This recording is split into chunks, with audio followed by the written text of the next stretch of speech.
G'day everybody. Something different today. I'm not making a fishing video or a hunting or an outdoors video of any kind. Today I'm just putting a video together to review my 2015 Yamaha Stryker or Star Stryker, which is made by Yamaha motorcycles. When I purchased this motorbike last year in October, November, I was looking around at all the different motorbikes. I was watching a lot of YouTube videos, looking at a lot of YouTube reviews, and I could never quite find exactly what it was that I was after. So I've decided to make one myself in the hope that I can fill the gaps that other YouTubers have left when they've reviewed their motorbikes. Okay, before I start, I just want to quickly say I am in no way affiliated with Yamaha or Star Cycles. I owe them nothing. I paid my hard-earned money for this motorbike. It's an absolute ripper of a bike, and I'm going to really pump it up, and I'm going to look like I'm sponsored, I'm going to look like I'm biased, but I'll give you the tip, I'm not in any way, I just love the bike, okay? So let's get started. 2015 Yamaha Stryker, 1300 cc's. So that's 1.3 litres, it's got a lot of grunt. It's not as big as the high-end models like the 1800 cc, but it's not a little whippersnapper with wheels either. It's quite an aggressive bike. This particular model's got the blacked out pipes. It's liquid cooled to ensure a nice even flow. It doesn't ping or anything in hot weather. It's also belt driven down the bottom here. It's got a belt instead of a chain. What that does just provides a smoother ride, particularly when you're changing gears. There's no pulling and you don't feel any tugging. It's just a really smooth ride. It's a very ergonomically designed bike. It's very, very comfortable. Now I'm 6 foot tall, just a shade under. There's plenty of room for my legs. It's a very comfortable bike. Now the things that I was after when I was looking for a motorbike, which I really wanted to put into the video, was performance. A lot of people said, wow, lots of torque, or gee whiz, it goes fast and whatever. But let's just crunch a few numbers. It does go fast. Okay, in first gear, this bike will go up to just average cruising around town, not flogging it, not racing, and not riding like an old grandmother. This will go to about 30 k's, 40 k's. Normally kick it into second gear about 40, and then kick it into third gear about 60 kilometres an hour, and then you just idle around town in third gear. In a 40 k zone, you leave it in second gear. You can push second gear right up to 100 kilometres an hour, and it gets there very, very quick. But you're revving it really hard, and there's no need to do that unless you're racing or you're trying to escape a raging bushfire that's heading your way or something. There's no real need to rev it like that. But it's got the power there if you need it, and that comes in particularly handy when you're overtaking cars. It doesn't have a tacho, there's no rev counter, so I don't know what revs it's doing. Now I used to have a little higher sung 250 Aquila, and let me tell you, it was an absolute piece of junk. I'm sorry if I look like I'm slandering, but when I think I paid $5,000 for it brand new. It didn't even do 8,000 kilometres. And the catalytic converter in the exhaust pipe dropped out. It shit itself and the exhaust caught fire 2 weeks out of its warranty period, and they didn't look after me. So I paid $5,000 for it. I got $1,000 back for it with 8,000 k's on the clock. It was a piece of junk. From the moment I got it, it wouldn't start properly. It was cold. And it'd start well when it was cold. It would start well when it was hot. But when it was lukewarm, like this bike is now, it wouldn't start. I've done about 5,000 kilometres on this motorbike since I got it last spring, October, November, and it has not missed a beat. It's never failed to start. It starts first time, every time. Not once has it not started, except when I had a flat battery. Other than that, it started first time, every time. It's never chugged, it's never pinged. It is just purred like a cat. Now, what sold me on this bike when I bought it was the warranty. I wanted a black cruiser. I wanted blacked out pipes. My favourite bike on the road is the Victory Highball, 1730 cc's. They've got the ape hangers on it, they've got a blacked out pipe, they've got a matte black colour on that particular bike, and I really like that bike. But it's $6,000 or $7,000 dearer than the Yamaha because it's American made, and American made stuff is always dearer because it's dearer to produce, basically. And sadly, the Victory only came with a 2-year warranty. Sorry folks, I've been interrupted by a bloody helicopter. We don't get them here very often. We're out in the country and we don't get to see helicopters. It's like a bit of a novelty. Now there's a plane coming in. It's all happening here in Wangaratta.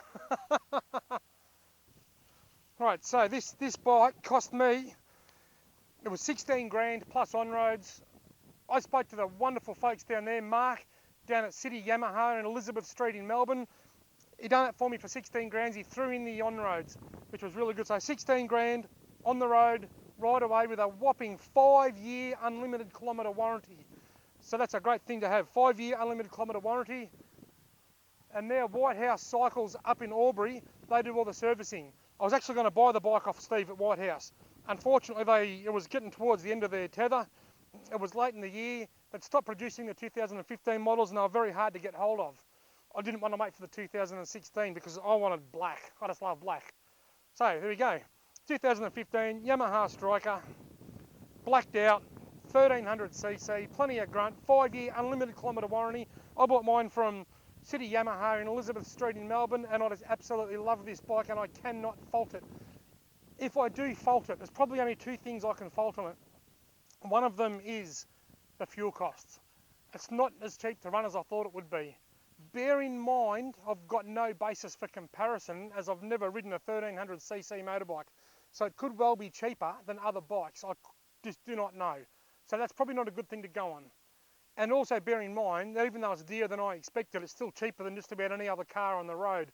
I went to Melbourne, rode all the way around Melbourne and all the way back last week. Now I'm 225 kilometres from Melbourne, so I done 700 or 800 kilometres for the weekend. I think it cost me like $40 in petrol. So it's still quite economical. The little one I used to have, the little higher sung with 250, it ran the smell of an oily rag, but it also sat on 7,000 revs a minute when you were riding, and it was like riding a whippersnipper down the road. So the economy got me a little bit. I thought it'd be a bit cheaper to run, but that's not really a downward thing because that's not really a negative because I don't know what to expect for a 1300cc bike.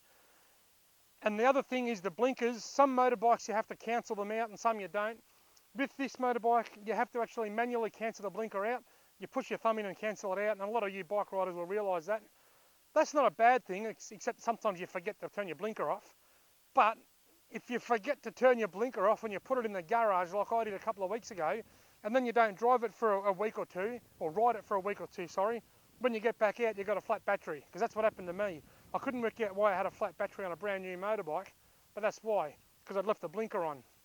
Anyway, folks, I'm going to take it for a little bit of a ride now. I've got some other sunglasses in there with a camera on it, high definition video camera sunglasses, and I'm just going to film myself doing a little bit of bike riding to tack on the end. What I'm going to do, I'm on a public road just up, right here I'm at the airport, but once I leave the airport I'm on a public road there, Greta Road. I'm allowed to go 100 kilometres an hour. I'm not going to go any faster, but I will take it up to 100 quite quickly just so you can get a feel for the acceleration. Then I'm going to back off to 60 kilometres an hour. We put it in third gear, then I'm going to accelerate from 60 to 100 just so that you can see how much torque it's got at that bottom end or in the middle range, just so you can see just how much torque it's got and how much acceleration it's got, because that is what I was after when I was looking for a bike to buy. Okay, let's go for a spin on this rocket.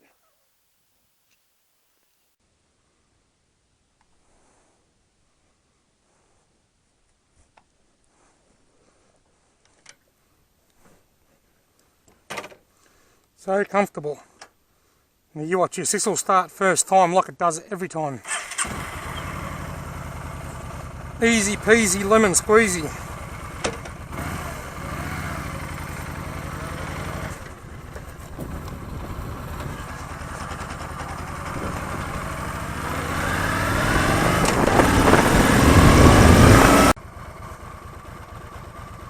Rightio. Take it up to 100, cruising at 100 for a bit, then I'll drop it down to 60 and accelerate back up to 100. So let's just see, let's just take it up to 100. I put my visor down, it's a bit grotty.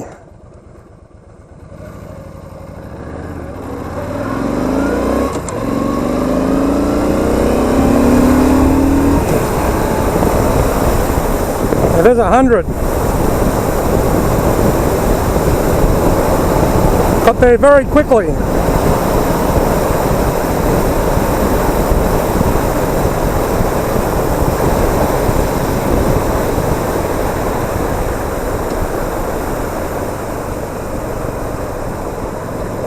Okay, so now I'm doing 60. I'm going to go from 60 to 100.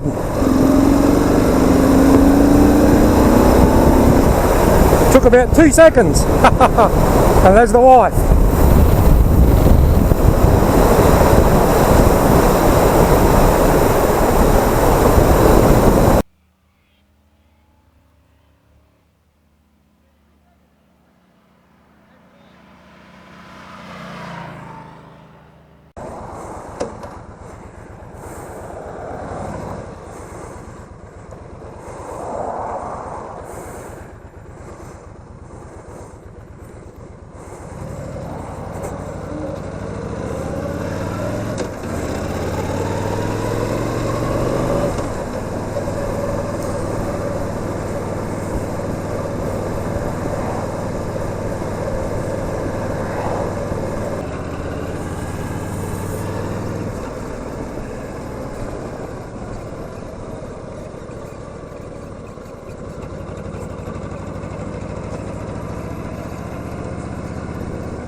Now there is just one last thing that I wanted to talk about that I forgot to talk about earlier, and that's the exhaust. That's got the standard or the stock exhaust on it that came with the bike when I bought it. You can buy aftermarket exhaust systems, Cobra, Vance and Hines, just to name two. They'll make this motorbike really get up and bark. And that's good if you want to attract attention to yourself. But personally, I've got elderly neighbours. They're in their 80s. And I like just sneaking out at all hours of the night on my motorbike and just ducking down to the shop, just going to visit someone or whatever. And I actually prefer to have the quiet pipes.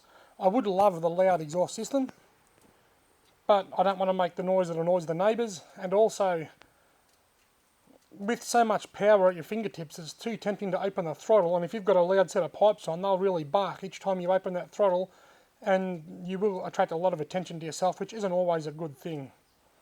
So it's an individual choice. Some people like aftermarket pipes, some like them stock standard like I do, but that's why mine are stock anyway.